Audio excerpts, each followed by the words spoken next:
ഇന്ന് നമുക്ക് കനകരാജ്യം എന്ന മലയാള സിനിമയുടെ കഥ നോക്കിയാലോ? കഥയുടെ ചുരുക്കം എന്തെന്നാൽ, ആരെയും ദ്രോഹിക്കണമെന്ന് മനസ്സിൽ പോലും ചിന്തിക്കാത്ത സെക്യൂരിറ്റിയായ രാമൻ എന്നാൽ ഒട്ടും പ്രതീക്ഷിക്കാതെ ഒരു ചതിവ് പറ്റുകയാണ്. ഒരു തെറ്റും ചെയ്യാതെ രാമൻ ക്രൂശിക്കപ്പെടുന്നു.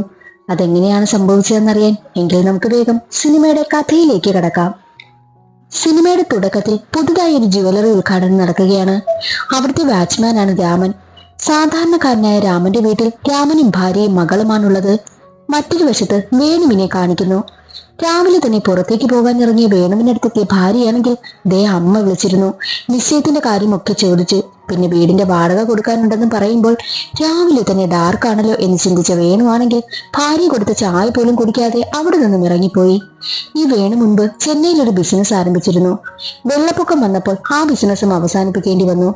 ലോൺ എടുത്തും കടം വാങ്ങിയുമൊക്കെയാണ് ബിസിനസ് ചെയ്തതും. കടം തീർക്കാൻ ഭാര്യയുടെ അമ്മയുടെ കയ്യിൽ നിന്നും 2 ലക്ഷം രൂപ വേണു വാങ്ങി. ആ കാശ് തിരികെ കൊടുക്കണമല്ലോ. പകരം സഹോദരിയുടെ നിശ്ചയം നടത്തണമെന്ന് ഭാര്യയും അമ്മയും ആവശ്യപ്പെട്ടു. ലോൺ എടുത്തിട്ടായാലും നടത്താമെന്ന് വേണു കരുതുമ്പോൾ എവിടെ നിന്നും വേണുവിന് ലോൺ കിട്ടിയില്ല. കാരണം ചെന്നൈയിൽ നിന്ന് ലോൺ എടുത്തിട്ട് ആ ലോൺ ഇതുവരെ വേണു തിരിച്ചടച്ചിട്ടുമില്ല. ഒരിക്കൽ വീട് ജപ്തി ചെയ്തതുമാണ്. ആ കാരണത്താൽ ആരും വിശ്വസിച്ച് ലോൺ കൊടുക്കത്തുമില്ല. മറ്റൊരു വശത്ത് ഒരുപാട് വർഷം സെക്യൂരിറ്റിയായി ജോലി ചെയ്തിരുന്ന സത്യസന്ധനായ രാമന് ബെസ്റ്റ് സെക്യൂരിറ്റിക്കുള്ള അവാർഡ് കൊടുക്കുവാനായി തീരുമാനിച്ചിരിക്കുകയാണ്. അതറിഞ്ഞ ഭാര്യയ്ക്കും മകൾക്കുമൊക്കെ ഒരുപാട് സന്തോഷമാകും.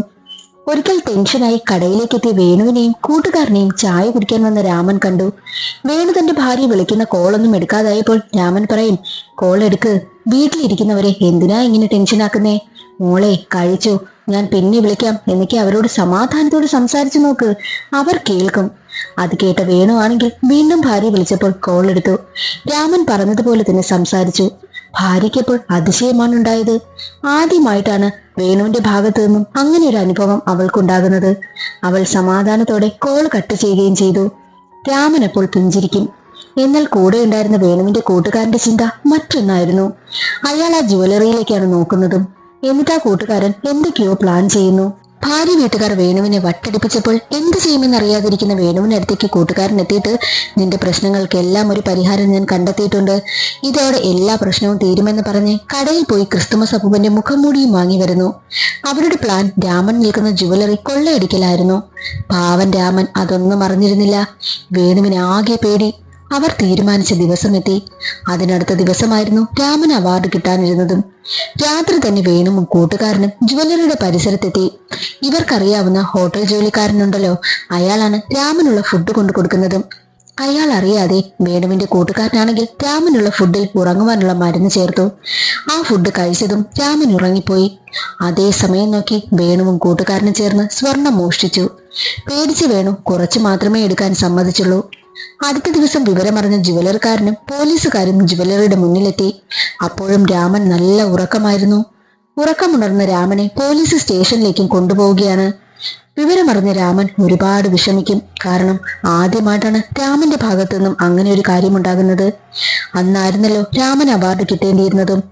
ആ നിമിഷം കാണുവാനായിട്ട് ഭാര്യയും മകളും വരുമ്പോൾ രാമൻ പോലീസ് സ്റ്റേഷനിൽ ഇരിക്കുന്നതാണ് അറിയുന്നതും. അവർക്കും ആകെ സങ്കടം. പണയ സ്വർണമായിരുന്നു നഷ്ടമായത്. ആയതിനാൽ ജുവലറി ഓണറാണെങ്കിൽ തനിക്ക് പരാതിയൊന്നുമില്ല എന്ന് പറഞ്ഞു. പക്ഷെ രാമനോടുള്ള വിശ്വാസവും നഷ്ടമായി. രാമന്റെ ജോലിയും പോയി. അത് രാമന് സഹിക്കാനായില്ല. എല്ലാവരുടെയും മുന്നിൽ രാമന്റെ ഇമേജ് തന്നെ നഷ്ടമായി. രാമൻ ഇതിന് പിന്നിൽ ആരെന്ന് കണ്ടെത്തണമായിരുന്നു. അതിനു മുൻപ് രാമൻ ആദ്യം ചെയ്തത് തനിക്ക് കിട്ടിയ ബെസ്റ്റ് സെക്യൂരിറ്റിയുടെ എല്ലാ ട്രോഫിയും തിരികെ നൽകി. രാമന് ജോലി നഷ്ടമായ കാര്യവും വേണു അറിയും. വേണുവിന് ആകെ കുറ്റബോധം. അത് താങ്ങാനാകുന്നില്ല. സ്വർണം വിറ്റ് കിട്ടിയ കാശിന് നിശ്ചയം നടത്തുവാനുള്ള ഒരുക്കമെല്ലാം തുടങ്ങുമ്പോഴും രാമന് ജോലി നഷ്ടമായതോർത്ത് വേണുവിന്റെ സങ്കടമാണ്.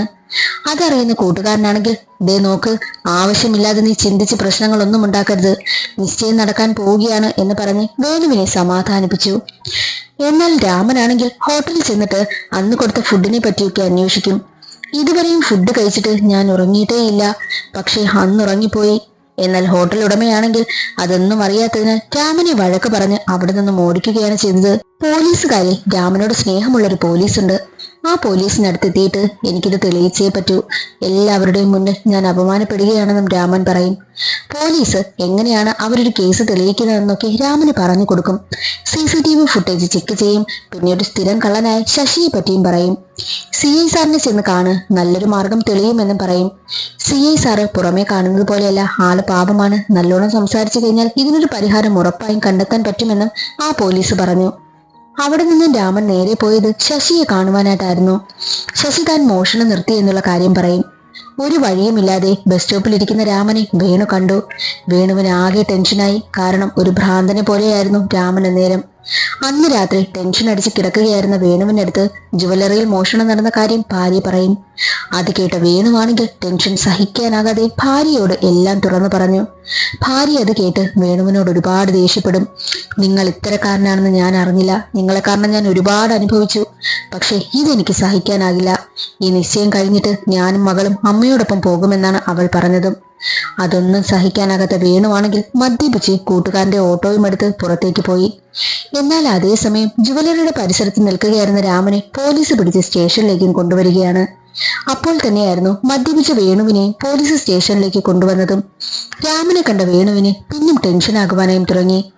രാമനോട് കാര്യമുള്ള ഒരു പോലീസ് ഉണ്ടല്ലോ, ഇവന് മനസ്സിലായില്ലേ നമ്മുടെ പഴയ ട്രാഫിക് പോലീസായ ഗോപിസാറിന്റെ മകനാ. അത് കേട്ട രാമനാണെങ്കിൽ ഞെട്ടലോടെ അവനെ നോക്കുന്നു. മോന്റെ അച്ഛന്റെ കൂട്ടുകാരനാ ഞാനെന്ന് വേണുവിനോട് രാമൻ പറഞ്ഞു. അങ്ങനെ രാമനാണെങ്കിൽ പോലീസിനോട് നമ്മുടെ ഗോപിസാറിന്റെ മകനല്ലേ സാറേ, ഇത് കേസാക്കരുതെന്ന് പറയുമ്പോൾ വേണുവിനോട് നാളെ രാവിലെ പൊയ്ക്കോളുവാനായും പോലീസ് പറഞ്ഞു. അടുത്ത ദിവസം സ്റ്റേഷനിൽ നിന്നിറങ്ങി CIയെ കാണാനെത്തിയ രാമനാണെങ്കിൽ എനിക്ക് സ്വർണം കണ്ടെത്തിയേ പറ്റൂ സാറേ, ഞാൻ ആകെ നാണം കെട്ടു. പണ്ട് ഞാൻ പട്ടാളത്തിലെ കുക്കായിരുന്നതിനാൽ സെക്യൂരിറ്റി പണി എനിക്ക് ഒരുപാട് ഇഷ്ടമാണ്.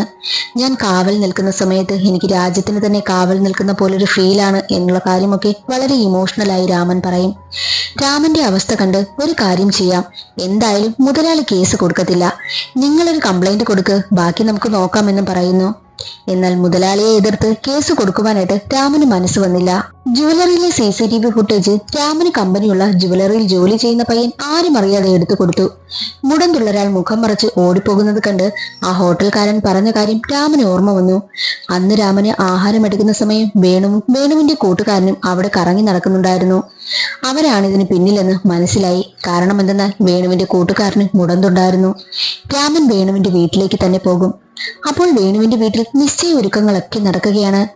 രാമനെ കണ്ട് വേണുവിന്റെ കൂട്ടുകാരൻ ഞെട്ടി. അതേസമയം വേണുവിന്റെ ഭാര്യ, ഞാൻ നാളെ നിശ്ചയം കഴിഞ്ഞാൽ വീട്ടിലേക്ക് പോകും, നിങ്ങളെ സ്വർണം തിരിച്ചു കൊടുത്താലേ ഞാൻ തിരികെ വരൂ എന്ന് പറഞ്ഞിട്ട് റൂമിൽ നിന്നും പുറത്തേക്ക് ഇറങ്ങുന്ന അതേ സമയം തന്നെ രാമനും റൂമിലേക്ക് എത്തി. രാമനെ കണ്ടതും ആകെ ടെൻഷനിലായിരുന്ന വേണുവാണെങ്കിൽ കരഞ്ഞുകൊണ്ട്, വേറെ നിവർത്തിയില്ലാത്തത് കൊണ്ടാ ഞാൻ ഇതൊക്കെ ചെയ്തത്, ലോണും ഈ നിശ്ചയമൊക്കെ ആയപ്പോൾ ചെയ്തു പോയതാ, എന്നോട് ക്ഷമിക്കണം, പ്രശ്നമാക്കരുത് എന്ന് പറഞ്ഞ് കാല് പിടിക്കാൻ പോകുമ്പോൾ വേണുവിന്റെ ഭാര്യ സഹോദരി റൂമിലേക്ക് കയറി വന്നു. ഇതാരാണെന്ന് അവൾ ചോദിക്കുമ്പോൾ ഞാൻ വേണുവിന്റെ അച്ഛന്റെ കൂട്ടുകാരനാണെന്ന് പറഞ്ഞ് ആ ഒരു പ്രശ്നം അവിടെ ഒഴിവാക്കി വിടുകയാണ് രാമൻ.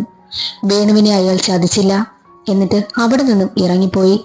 പിറകെ വന്ന് മാപ്പ് പറയുന്ന വേണുവിനടുത്ത് രാമൻ പറയും, എന്ത് പ്രശ്നമുണ്ടായാലും ഒരിക്കലും ഇങ്ങനെ ചെയ്യരുത്, ആരോടും ഇതുപോലെ ചെയ്യരുത് എന്ന് പറഞ്ഞ് വിഷമിച്ച് അവിടെ നിന്നും ഇറങ്ങിപ്പോയി. രാമന് വേണുവിനെ ചതിക്കാനും മനസ്സ് വന്നില്ല. മാറി നിന്ന് പൊട്ടിക്കരയുകയാണ് വേണു. രാമൻ നേരെ എത്തിയത് ജുവലറിയുടെ മുന്നിലേക്കായിരുന്നു. ജുവലറി സാധാ പോലെ തന്നെ വർക്ക് ചെയ്യും. മറ്റുള്ളവർ ചെയ്ത തെറ്റിന് ക്രൂശിക്കപ്പെട്ട് ചതിക്കപ്പെട്ട് ആരോടും പരാതിയില്ലാതെ പരിഭവമില്ലാതെ സങ്കടം മനസ്സിലൊതുക്കി രാമൻ തന്റെ ജീവിതം മുന്നോട്ട് കൊണ്ടുപോകുന്നത് കാണിച്ച് സിനിമ അവസാനിക്കുകയാണ്. രാമന്റെ കഥ എല്ലാവർക്കും ഇഷ്ടമായെന്ന് കരുതുന്നു. ഇന്നത്തെ വീഡിയോ ഇഷ്ടമായാൽ ലൈക്ക് ചെയ്ത് സപ്പോർട്ട് ചെയ്യാനും ചാനൽ ഇഷ്ടമായാൽ സബ്സ്ക്രൈബ് ചെയ്യാനും മറക്കരുതേ. അടുത്തൊരു സിനിമയുടെ കഥയിൽ കാണാം. അതുവരെ എല്ലാവർക്കും ബൈ.